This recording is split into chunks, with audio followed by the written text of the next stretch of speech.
네, 여러분 안녕하십니까? 계속해서 뉴스투데이 제주입니다. 제주 지역에서도 코로나19 예방을 위해 백신 접종이 진행 중인 가운데 화이자 백신을 맞은 고령자 2명이 숨졌던 것으로 확인됐습니다. 그런데 제주도가 백신을 접종한 뒤 사망했다는 신고를 받은 뒤에도 사망자가 없다고 발표를 하는 바람에 백신에 대한 불신만 커지고 있습니다. 조인호 기자입니다.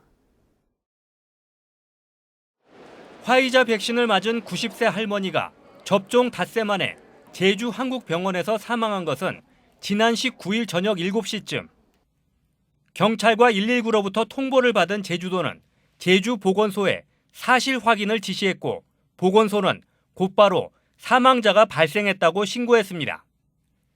그런데 제주도는 다음 날 발표한 보도자료에서 백신 접종 이상 반응을 현재까지 225명이 신고했지만 모두 두통과 발열 등 가벼운 증상이었고 사망 등 중증 의심 사례는 없다고 밝혔습니다.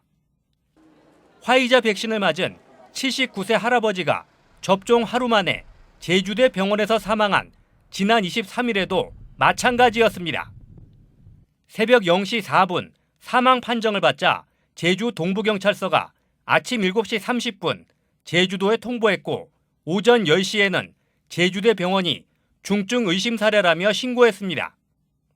하지만 제주도는 오전 11시에 발표한 보도자료에서 백신 관련 누적 이상 반응 신고 건수는 232건이며 모두 두통 등 가벼운 증상이라고 밝혔습니다. 결국 제주 MBC가 이날 저녁 제주에서도 코로나19 백신 접종자가 사망했다는 사실을 처음으로 보도하자 제주도는 다음 날 발표한 보도자료에서 사망 신고가 2건 있었다며 첫 번째 사망자가 발생한 지 닷새 만에야 뒤늦게 공개했습니다. 이 같은 제주도의 발표는 지난해 독감 백신 접종자가 사망한 당일에 브리핑을 하고 상세한 정보를 공개했던 것과는 완전히 달라진 것입니다. 역학조사를 통해 A씨와 관련한 추가 정보가 확인될 경우 재난안전 문자, 홈페이지, SNS 등을 통해서 추가로 공개할 방침입니다.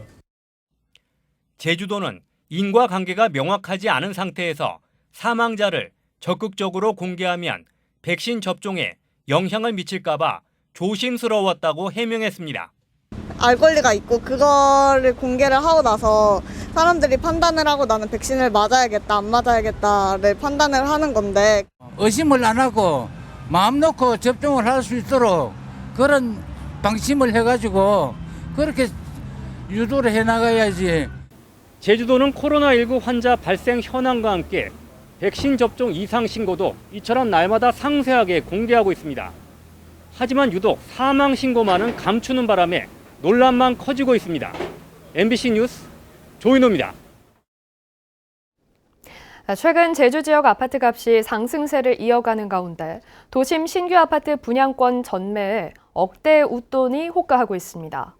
투기성 세력이 유입됐다는 분석까지 나오면서 제주시가 불법 중개 단속에 나섰습니다. 박주연 기자입니다.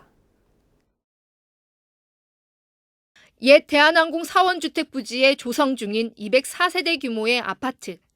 다음 달 초 분양 계약을 앞두고 벌써부터 웃돈이 붙었습니다.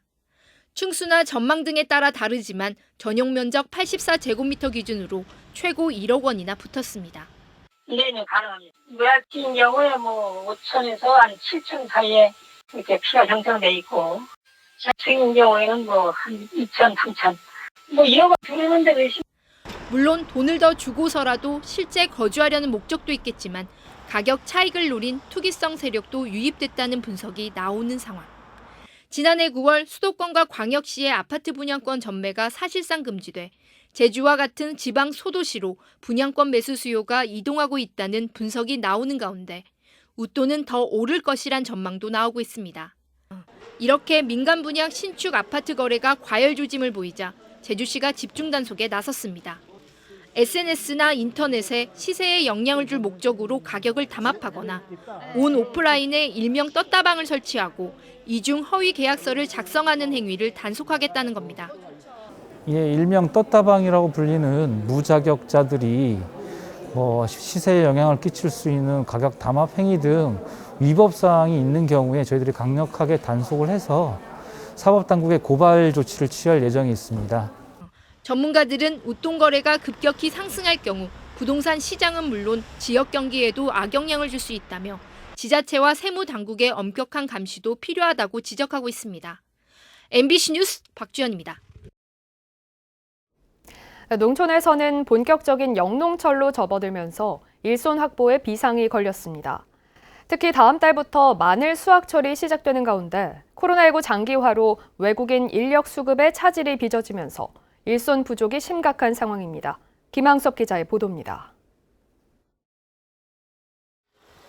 다음 달 수확을 앞둔 마늘밭.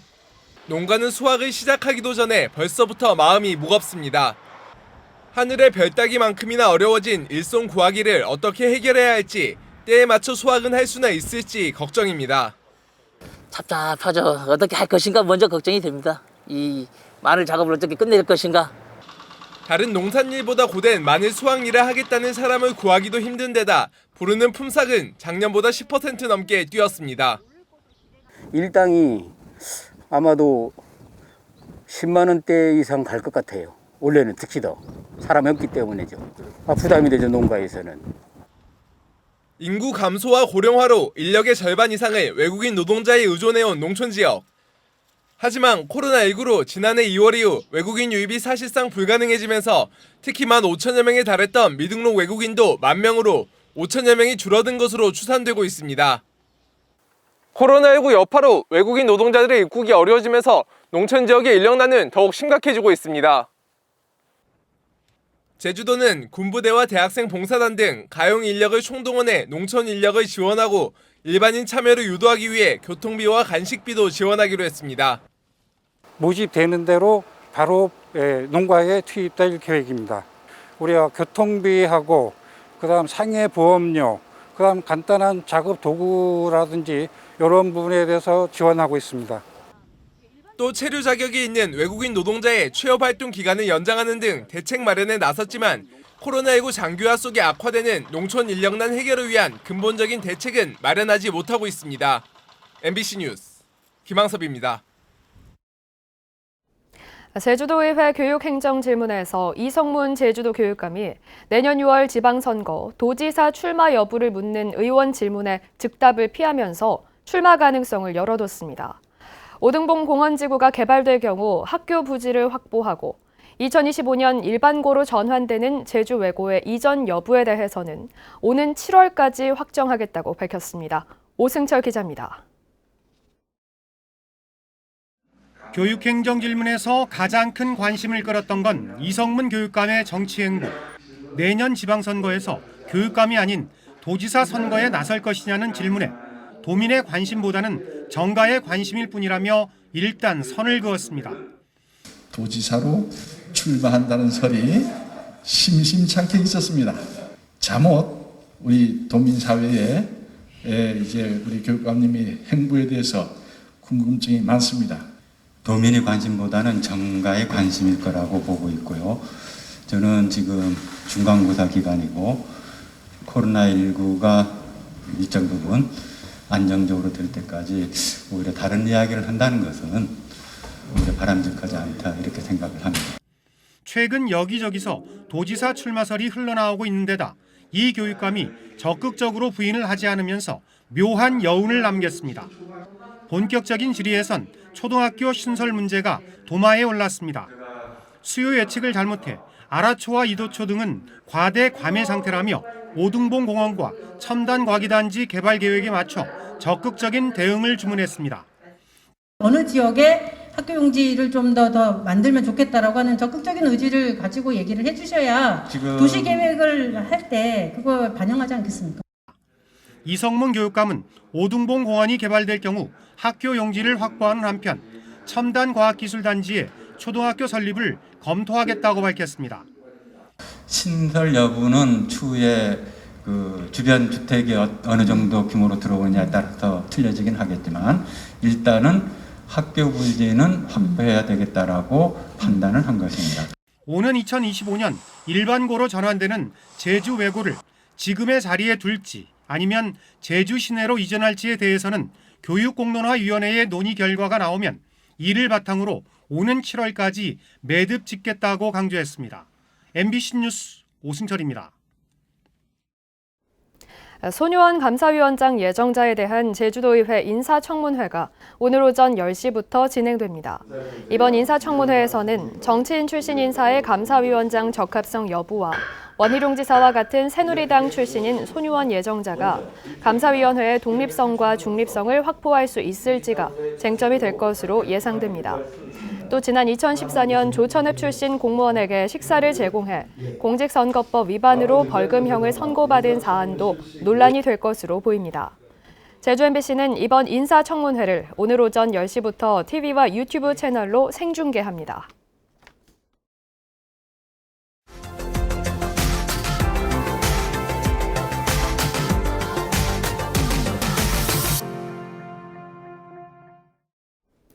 오랜 역사를 간직한 순천의 산성들을 역사문화자원으로 만드는 사업이 본격화하고 있습니다.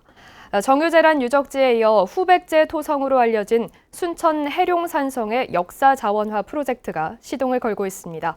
여수 MBC 박민주 기자입니다. 후백제 토성으로 알려진 순천 해룡산성. 야트막한 언덕을 따라 좁은 산길이 드러납니다. 마을 주민들은 조상 대대로 산성이 있었던 곳으로 전해지고 있다고 말합니다. 어렸을 때 듣고 우리가 보고 그래서 알고 있습니다.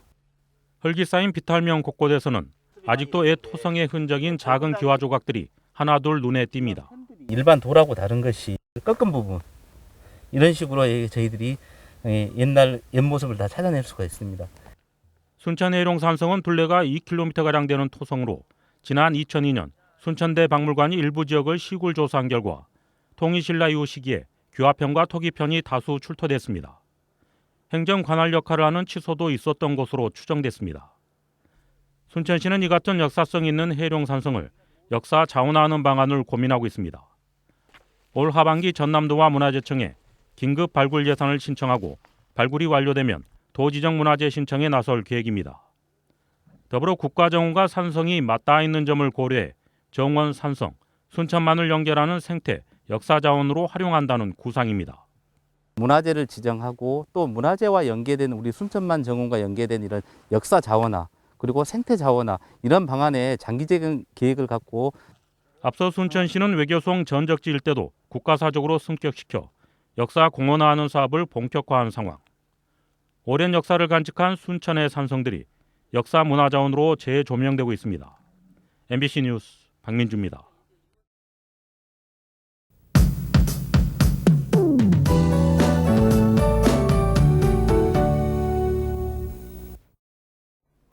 오늘은 어제와 달리 하늘빛이 흐리겠습니다. 오후부터 비가 내리겠는데요. 남쪽 기압골의 영향으로 오후부터 비구름대가 발달하는 곳이 있겠습니다. 오후 3시경부터 산지에 비가 내리기 시작하겠고요. 저녁 퇴근 시간 무렵에는 남부와 동부 지역으로 비가 확대되겠습니다. 밤사이 대부분 지역에 비가 오다가 내일 새벽에는 대부분 그치겠는데요. 산지에는 내일 아침까지 비가 이어지겠습니다. 예상 강수량은 5에서 10mm로 양은 적겠지만 비가 오는 동안 안개가 끼는 곳이 있겠습니다. 운전 조심하시기 바랍니다. 오늘 대기질은 양호한 편이지만 내일부터 비구름 뒤로 황사가 유입될 가능성이 있습니다. 어제 낮부터 고비 사막에서 황사가 발원하고 있는데요. 북서풍을 타고 남동쪽으로 황사가 유입될 것으로 예상됩니다. 기류의 흐름에 따라서 변동 가능성이 있는 만큼 계속해서 미세먼지 예보에 귀 기울여 주시기 바랍니다. 제주 지역 아침에는 구름 많은 날씨를 보이고 있는데요. 차차 남쪽에서 기압골이 다가오면서 흐려지겠습니다.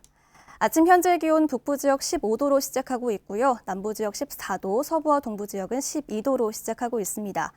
낮 최고 기온은 북부와 동부가 22도, 남부 지역 21도가 예상됩니다. 오늘 도서 지역도 종일 날이 흐리겠고요. 마라도와 가파도는 저녁부터 비가 내리기 시작하겠습니다. 오늘과 내일 바다에도 불안정한 비구름대가 형성되면서 비가 내리겠고요. 안개가 짙게 끼는 곳이 있겠습니다. 또 내일은 제주도 남쪽 먼바다에서 천둥 번개가 치는 곳이 있겠는데요. 조심하시기 바랍니다. 내일 아침에 비가 그친 후에 금요일에 또 한 차례 비가 내리겠습니다. 날씨였습니다. 더불어민주당 위성권 의원은 제주를 포함한 도서 산간 지역 등 물류 취약 지역에 대한 비용 지원 근거를 담은 생활물류 서비스 산업 발전법 개정안을 발의했습니다. 개정안에는 국가와 지자체가 도서 산간 지역의 물류 요금 개선과 배송비 지원 계획을 수립하도록 하는 내용이 담겼습니다. 위성권 의원실에 따르면 한 해 평균 제주도민 1인당 택배 이용은 50회가량으로 다른 지방보다 연간 10만 원 이상 추가 배송료를 지불하고 있는 것으로 조사됐습니다.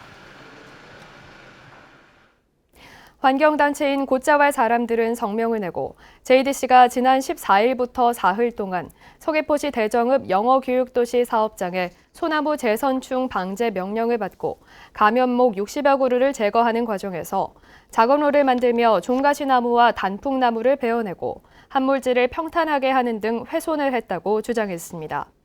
곧자왈 사람들은 제주도가 방제 현장의 작업로 개설 실태를 점검하고 중장비 사용을 제한하는 등 매뉴얼을 재정비해야 한다고 요구했는데 JDC 측은 방제 작업은 산림청 지침에 따라 이뤄졌고 새로운 지침이 마련되면 따르겠다고 밝혔습니다.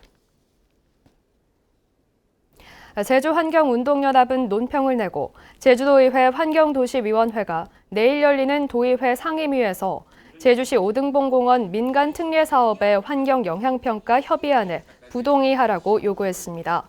이들은 환경부 업무지침에 따라 전략환경영향평가 협의 내용은 지자체가 환경영향평가를 하기 전에 이행을 마쳐야 하지만 제주시는 환경부가 요구한 사업 부지에 여름철 생태계 재조사를 하지 않아 절차를 위반했다고 주장했습니다.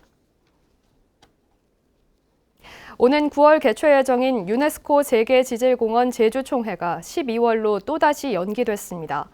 제주도에 따르면 세계지질공원 네트워크 니콜라스 조로스 의장은 유네스코 세계지질공원 디지털 이벤트 회의에서 전 세계적인 코로나19 확산을 감안해 제주 총회 개최 시기를 당초 9월에서 12월로 연기한다고 밝혔습니다.